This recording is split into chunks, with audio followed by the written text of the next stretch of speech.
안녕하세요. 저는 여러분의 건강 멘토가 꾸민 인스타몽이입니다. 항암 치료는 신체에 큰 부담을 주는 과정입니다. 면역 기능이 정상인 사람도 항암 치료 중 다양한 부작용을 경험하게 되지만 위험한 부작용까지 이어지진 않습니다. 그런데 면역 기능이 저하된 사람은 항암 치료 중 정상인보다 더 심각한 부작용인 암전이를 겪을 가능성이 높아지게 됩니다. 그럼 지금부터 어떠한 이유로 암전이 위험도가 높아지는지 알아보겠습니다. 첫째, 항암 치료로 인한 면역 기능 추가 저하 때문에 감염병의 원인인 세균, 바이러스, 곰팡이 등에 쉽게 감염됩니다. 이때 감염 상태를 극복하기 위해 면역세포들이 사용되면서 암과 싸우는 면역세포 수가 급격히 감소하면 암전이가 더 쉽고 빠르게 진행되는 환경이 조성됩니다. 둘째, 항암 치료로 인한 면역 기능 추가 저하 때문에 면역 기능이 더 떨어지면 암세포 감시 제거 기능이 약해져 암세포가 더 쉽게 생존하고 증식할 수 있게 됩니다.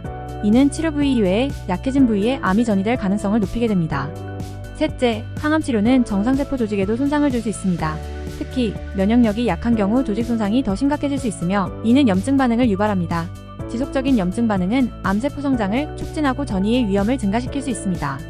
넷째, 항암 치료 자체가 면역 체계를 억제하는 경향이 있습니다. 예를 들어 화학요법과 방사선 치료는 골수의 기능을 약화시켜 백혈구수를 감소시키고 이는 면역력을 저하시킵니다. 또한 치료 과정에서 발생하는 부작용으로 인해 신체가 약해지면 암세포가 더욱 쉽게 퍼질 수 있습니다. 다섯째, 면역 기능이 저하된 상태에서는 손상된 조직의 재생과 회복이 더디게 진행됩니다. 이는 암세포가 침투하고 자리를 잡을 수 있는 기회를 증가시킵니다. 위에 언급한 5가지 이유로 인해 암치료 과정이 오히려 몸 전체에 암세포를 퍼지게 만드는 암전이 현상으로 발전된다는 것은 정말 끔찍한 일이며 전이가 시작되면 시간을 되돌리지 않는 이상 치료 이전 이 상태로 돌아갈 수 없습니다. 그러니 항암 치료 전에 충분한 시간이 있다면 금주, 금연, 건강한 식습관과 운동으로 면역 기능을 정상 회복한 후에 치료받으시길 권해드립니다. 아마도 치료 전 시간이 없는 분이 빠른 정상 면역 기능 회복 방법을 찾는다면 면역력 강화 영양제, 강장제, 한약제 등을 먼저 생각하실 것입니다. 그런데 이러한 영양제와 한약제 등의 복용은 암세포 또한 빠르게 성장시킬 위험이 있기 때문에 이상적인 방법이라고 보기에는 어렵습니다. 가장 이상적인 면역 기능 정상 회복 방법은 면역세포에 직접 관여하는 세포에너지 성분만을 공급해주는 것입니다. 인체의 면역 기능 정상화 역할에 직접적으로 관여하는 세포 영양소는 RNA 핵산과 뉴클레오타이드와 같은 세포에너지 성분이 원료들이며 이 성분들은 평상시 식물성 음식물인 두류 또는 두류에서 추출한 세포 영양소를 통해 공급받을 수 있습니다. RNA 핵산과 뉴클레오타이드는 세포의 정상적인 재생과 면역 기능 강화에 중요한 역할을 합니다.